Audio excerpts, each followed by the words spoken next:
pelas minhas falhas, pela minha humanidade, pela minha limitação como ser humano. Senhor, tem misericórdia. Eu me coloco em tuas mãos, porque eu diminuo, para que o teu Espírito venha hoje e sempre, em nome de Jesus.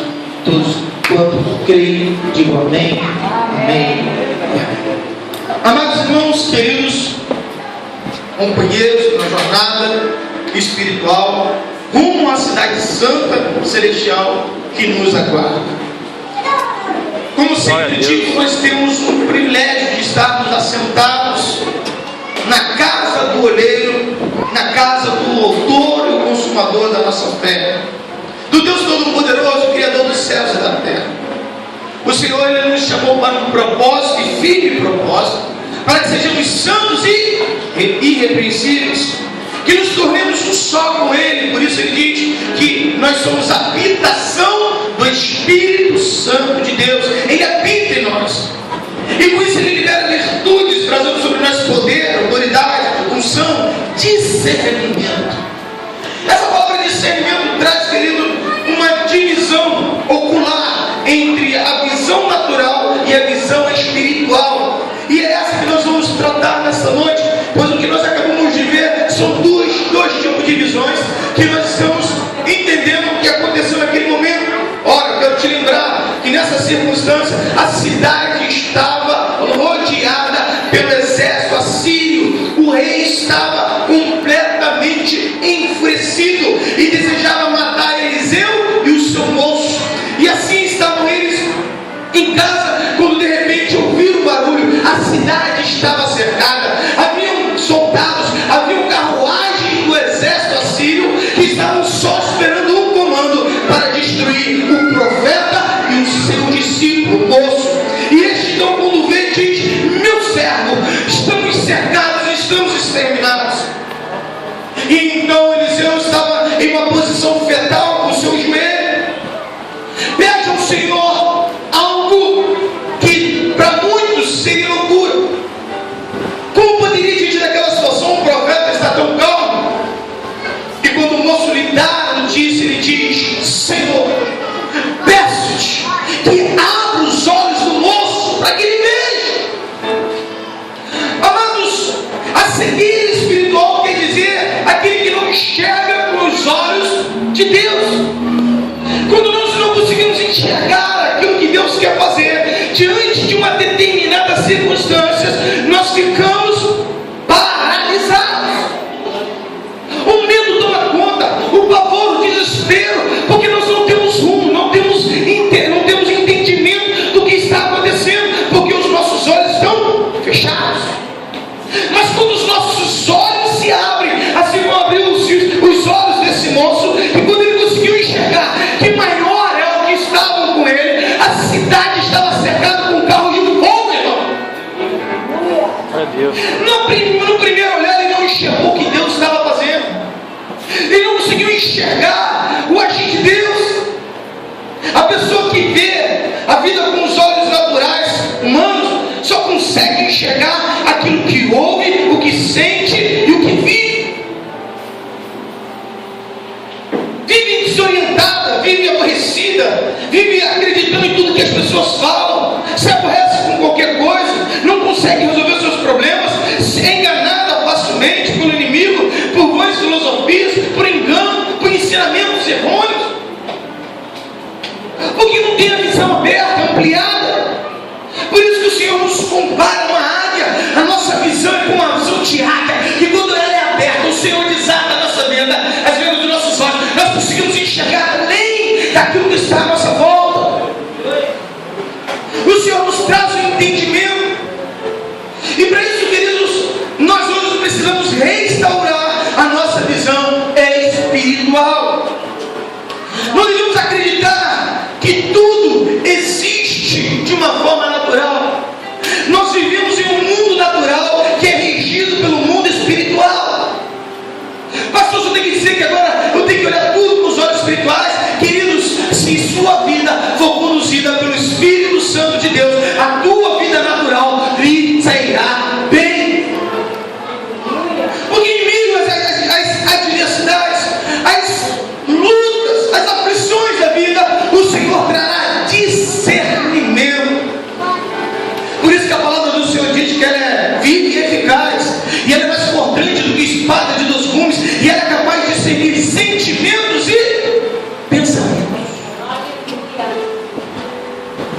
vai até a profundeza de juntas e vai, separação de juntas e medulas.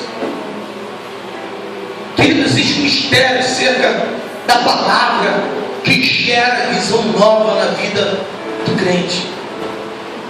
Porque quando a minha visão é ampliada, minha visão é restaurada, eu não fico me preocupando com as coisas que estão à minha volta. Eu me preocupo sempre estar posicionado para saber se Deus está me guiando.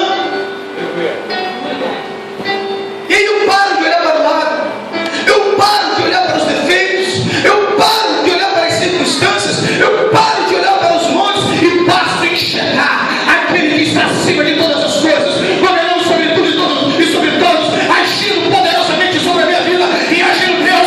Quem impedirá? Aleluia! Quem impedirá? E todos aqueles que enxergam isso não vivem desesperados, não vivem batendo cabeça, sem direção, sem rumo, sem consolo, sem paz, porque o Senhor sempre lhe mostra o caminho, a direção, levando você aos pastos verdejantes. Lembra disso? Salmos 23, ele prometeu que ele seria meu pastor, que te levaria a pastos verdejantes. Sim, ele te conduz no meio da tua guerra, tem pastos verdejantes para você, tem águas cristalinas, mansas, tranquilas, para aqueles que nele confiam. Vai filmar aqui você? Levantar você. A loucura é você deixar de enxergar que tudo que está à tua volta é maior do que o Deus que criou todas as coisas e te colocou sobre elas para governar. Porque o texto de ser um governador para me submeter e ser escravo. O cego espiritual normalmente se torna escravo dos seus sentimentos, se torna escravo das suas circunstâncias e facilmente enganado pelo inimigo, e traz para si a degradação própria, pagando muitas das vezes para que se degrade ou que se destrua. Pessoas que pagam pelo cigarro, tem pessoas que pagam pelas drogas, pessoas que pagam pela prostituição, se tornam vulneráveis aos vírus, de serem contaminadas por causa do engano. Porque todo aquele que busca em alguma coisa a direção para trazer naquele determinado momento um prazer, ele certamente não está sendo conduzido pelo Espírito Santo. E o espírito de engano, ele vai tomando conta, e você começa a andar pelo vale da sombra da morte. Queridos, eu estou falando isso para quem é desviado, ou quem é crente, quem não é crente. Eu estou falando para aqueles que são escolhidos do Senhor. Essa palavra é para mim e para você. Que às vezes está chateado, vai para o Facebook, vai para o WhatsApp, tenta se distrair. A palavra do Senhor diz em Salmos 1: aquele que medita na palavra de dia e de noite será como árvore frutífera, que no tempo da sequidão não ficará sozinha, mas o rio que brota do trono de Deus regará e fará essa pessoa ser como árvore frutífera. Glória a Deus. Folha verde, saudável, que não teme o terror noturno e nem a assombração que assola o meio-dia. Porque tem direção. Às vezes, queridos, os nossos olhos estão fechados ao ponto de nós não entendermos por que estamos vivos. E alguns questionam assim: por que Deus não me leva? Por que Deus permite isso? Por que Deus deixou isso acontecer? Quando o Espírito Santo está à nossa frente, os nossos olhos estão abertos, nós começamos a entender que ainda que nós estejamos vivendo circunstâncias que nós não gostaríamos, que nós não planejamos, sabemos que está cooperando para o nosso bem. Apóstolo Paulo diz em Romanos que todas as coisas cooperam para o bem daqueles que amam a Deus, independente que você viva, independente do que você passe, independente do que você ouve, independente do que você vê, Deus vai estar sempre à tua frente, te conduzindo, te dirigindo, te mostrando o caminho.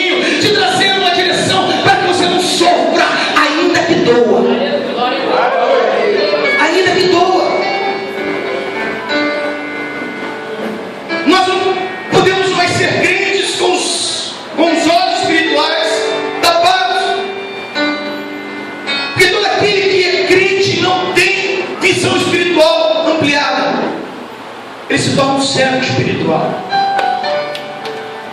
E aí, queridos, você me pergunta, pastor, como que pode? Eu estou na igreja há muito tempo, mas vira e mexe desesperado. Tenho medo de assombração, tenho medo de ficar sozinho, tenho medo de não conseguir, eu tenho medo de não ser feliz, eu tenho medo de tentar. Sabe que tem pessoas que têm medo até de tentar? O pavor, a falta de direção, traz para o homem o desespero e o medo de tentar. Às vezes eu ouço como pastor, pessoas dizendo, pastor, nunca mais quero me casar. Por quê, filho? Eu quero, não gosto mais. Eu falei, opa, você não gosta mais? O que está acontecendo? Não, pastor, porque eu nunca fui feliz nos meus relacionamentos, eu nunca encontrei um homem correto, então eu não quero mais, eu não quero nem me apaixonar. Deus me livre e guarde. Creio que Deus vai, aí baixa, aí baixa, joga até a bola, faz o que é. Porque tem medo de tentar. E às vezes tem que ter medo de conseguir. Porque se de repente tentar e conseguir, vai ser surpresa para ele. Aí lembra aquela história que eu já contei para vocês? Homem arado de dia e de noite. Ele disse, Senhor, eu quero carro zero. Eu quero carro zero. Eu quero carro zero dourado. Eu digo água para o carro zero. Aí um dia ele foi fazer uma compra no mercado e tinha um cupom dizendo que quem comprava um determinado valor tinha direito a um sorteio de um carro zero. E ele disse, Senhor, é agora, é agora, é agora. E Deus olhou a fé daquele homem e disse, vou contemplar a fé desse homem. E de repente sacudiram aquele negócio que se chama a urna. E sacudiram, de repente chamaram José. A primeira coisa que ele fez foi o quê? Não foi agradecer. A primeira coisa que ele fez não foi cair de joelho orando e agradecendo ao Senhor. A primeira coisa que ele fez, sabe o que foi? Não acredito. Pediu a vida inteira. Quando o milagre aconteceu, ele não acreditou. Deus tirou o carro dele. Porque ele não viu que foi a mão do Senhor que ouviu a oração dele. Quantas vezes nós estamos assim? Estamos pedindo, Deus está respondendo, nós não estamos vendo. Nós não enxergamos a vontade do Senhor. Porque o mais fácil é nós queremos que a nossa vontade se cumpra do que a vontade do Pai. Aí Romanos capítulo 12, versículo 2 diz que a vontade do Senhor ela é boa, ela é perfeita, ela é agradável. Mateus 6, 22, 23. Mateus capítulo 6, versículo 22 e 23.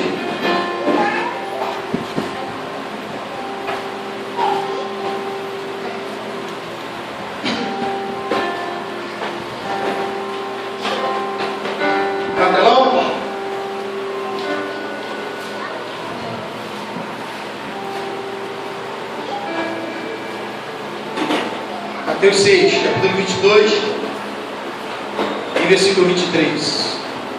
Olha o que diz a palavra do Senhor.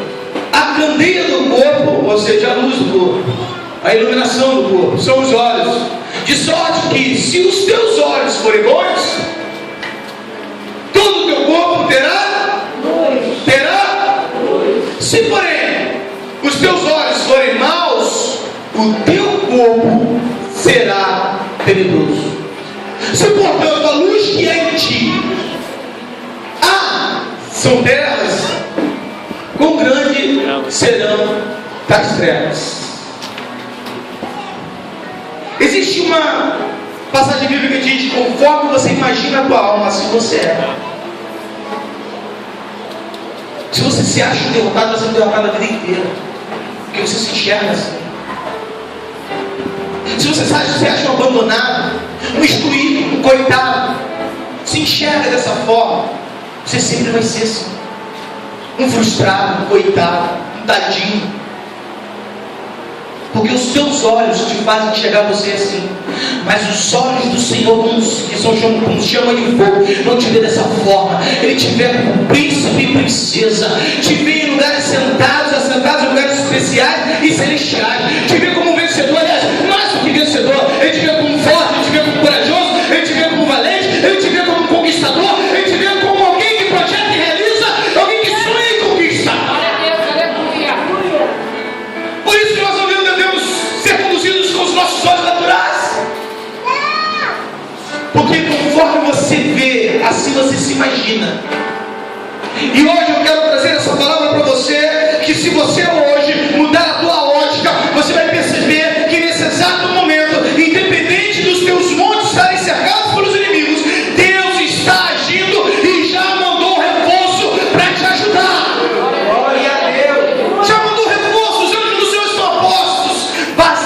enxergar que você não está mais sozinho.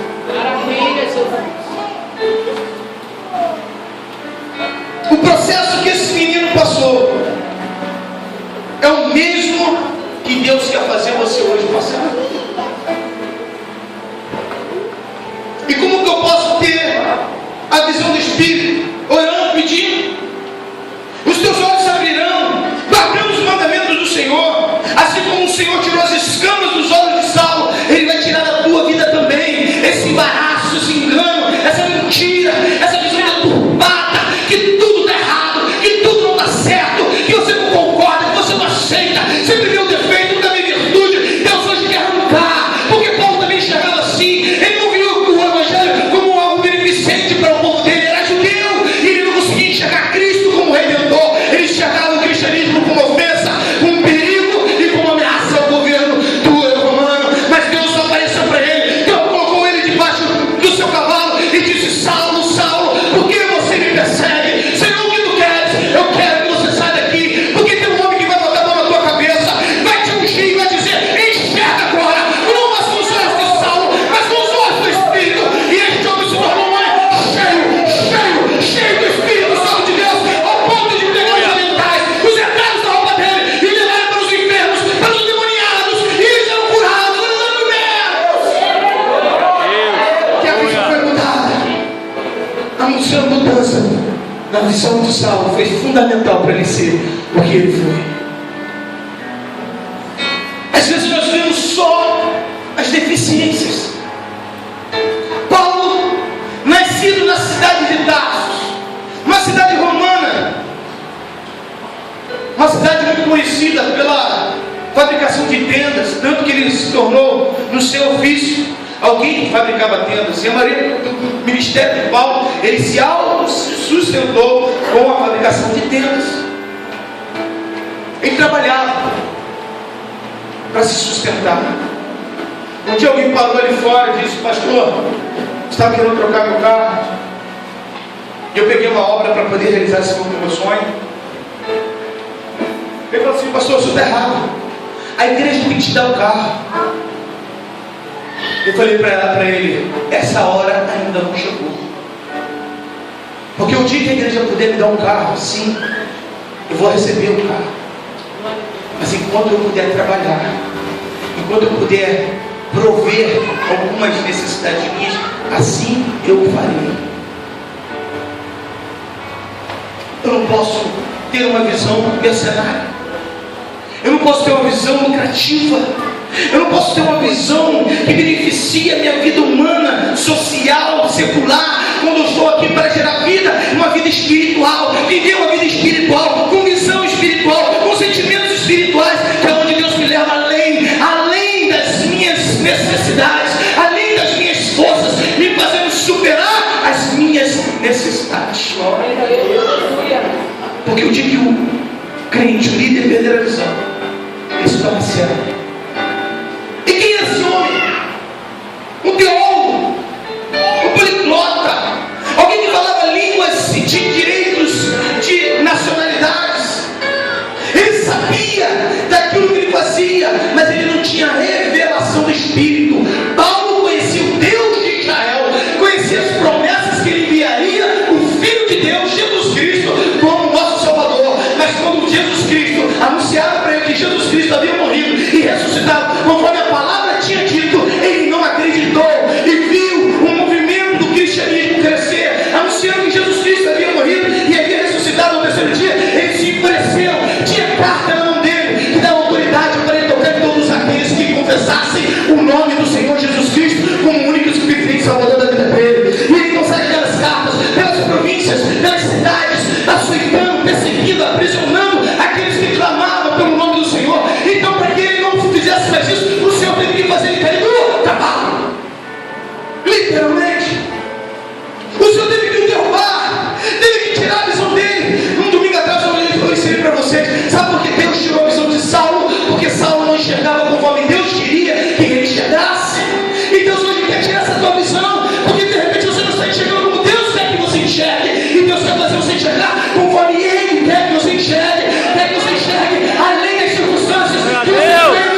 Vamos. O que eu imagino, o que eu planejo como homem, é fadado ao erro, ilimitado, assim como eu sou. Mas os sonhos de Deus, aleluia, os sonhos de Deus que estão em mim. Querido, pode vir chuva, pode vir sol, pode vir tempestade, pode vir tempestade, pode vir um excesso severo na cidade. Os sonhos de Deus não morrerão na minha vida. Por isso eu quero sonhar como Ele sonha, eu quero enxergar como Ele sonha, eu quero pensar como Ele pensa, porque só assim eu verei a glória do Senhor. Aleluia! Foi assim que aconteceu com Marta e Maria.